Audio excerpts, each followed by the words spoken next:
สบายดีเด้อทุกคนมาเด้อมาเฮ็ดเส้นกับเปียกกินน้ำกันหลายๆคนก็ถามมาเนาะสูตรข้าวเปียกบางคนก็ว่าต้มแล้วเปื่อยบางคนก็ว่าเฮ็ดแล้วก็จนบ่ได้กินหั่นนะมื้อนี้ค่อยได้สูตรแล้วก็วิธีใหม่มาแบ่งปันให้พวกเจ้าเบิ่งแล้วก็ถ้าผู้ใดเอาไปลองเฮ็ดกินเป็นจังได๋ก็อย่าลืมคอมเมนต์บอกเด้อทุกคนก่อนอื่นหมดนี่แม่นว่าค่อยใส่แป้งสิงคโปร์นะ1ถุงเลยเด้อถุงนึงมันมี400 กรัมสำหรับสูตรและวิธีมันก็แล้วแต่ละบ้านแต่ละเฮือนแต่ละครัวผู้ใดมักแบบใดก็เฮ็ดแบบนั้นเด้อทุกคนเด้อแล้วก็จับจองเอาไหลเด้อว่าสูตรใดมักนะนั่นแม่นแป้งข้าวเจ้าเด้อทุกคนขอใส่ครึ่งถุงต่อมานี่แม่นมาแป้งข้าวเหนียวขอใส่1บวงตักกินแล้วก็อีกครึ่งนึงหั่นนะ1บวงครึ่งว่าซั่นซะสำหรับสูตรนี่แม่นว่าข่อยทดลองเบิ่งว่ามันสิออกมาเป็นจังได๋หั่นนะทุกคนก็เลยว่าเส้นแซ่บดีก็เลยมาแบ่งปันให้ทุกคนเบิ่งต่อมาขอสิใส่เกลือเด้อ1บวงก็ตักกินหั่นนะ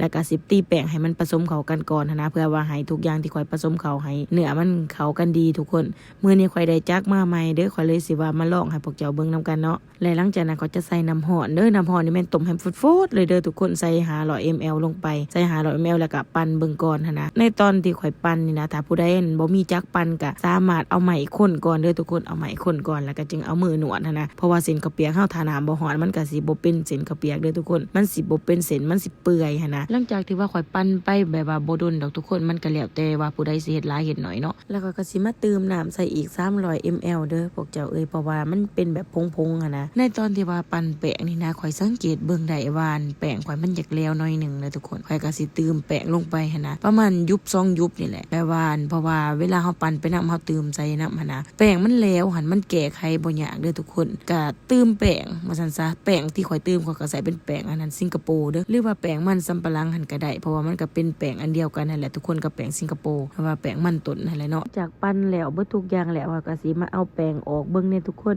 มันยังควันตัวเลยแบบว่าฮ้อนได้แต่ก่อนข่อยก็บีบคั่นเอาด้วยมือแหละพอได้เครื่องจักรมากอ่ะคือว่าคักๆหั่นนะเวลาเฮามาปั้นใส่เครื่องจักรจังซี่หั่นนะอันนี้เนื้อนี่เนียนเลยทุกคนเฮาตีใส่จักรแบบนี้หั่นนะแต่ว่าถ้าหนวดมือก็แซ่บคือกันเด้อเพราะว่าข่อยเองก็เคยหนวดอันด้วยมือมาก่อนแล้วหั่นนะหลังจากนั้นก็เอาแป้งออกเลยหลายคนก็เฮ็ดเป็นหั่นแหละเนาะประเภทเส้นข้าวเปียกนี่ข่อยว่า 100% มีอยู่ประมาณ 90% คนที่อาศัยอยู่ต่างประเทศเขาเจ้าเฮ็ดเส้นข้าวเปียกกินเองหั่นนะแบบสดๆขันกินเองแบบนี้ข่อยก็สิมาตัดเด้อทุกคนมาตัดมาแบ่งแป้งหั่นนะแบ่งออกไปนี่แม่นว่านั่นแล้วแต่อยากได้ก่อนน้อยก่อนใหญ่เนาะตามขนาดความต้องการตัดแล้วข่อยก็จะมาลิงให้เป็นแผ่นบางๆถ้าแม่นว่าเฮาสิตัดด้วยมือเฮาแม่นลิงแบบเอาตามความมักเลยเด้อมักเส้นหนาก็เอาลิงให้ใหญ่ถ้ามักเส้นบางก็ลิงให้บางว่าซั่นซะหลังจากนั้นก็สิมาตัดเส้นเลยเด้อทุกคนตัดเส้นนี่ข่อยสิเอาแป้งอันโห้ยใส่ในอันเครื่องจักรตัดเส้นข่อยเลยนะข่อยก็สิมารีดแป้งก่อนแป้งนี่รีดให้มันเป็นแผ่นบางๆก่อนอิงตามแต่ละขนาดเนาะข่อยสิปรับเอาว่าซั่นซะข่อยสิปรับเอาเส้นหนาเส้นบางเส้นน้อยเส้นใหญ่ซำใดหั่นนะเส้นข้าวเปียกสูตรนี้แม่น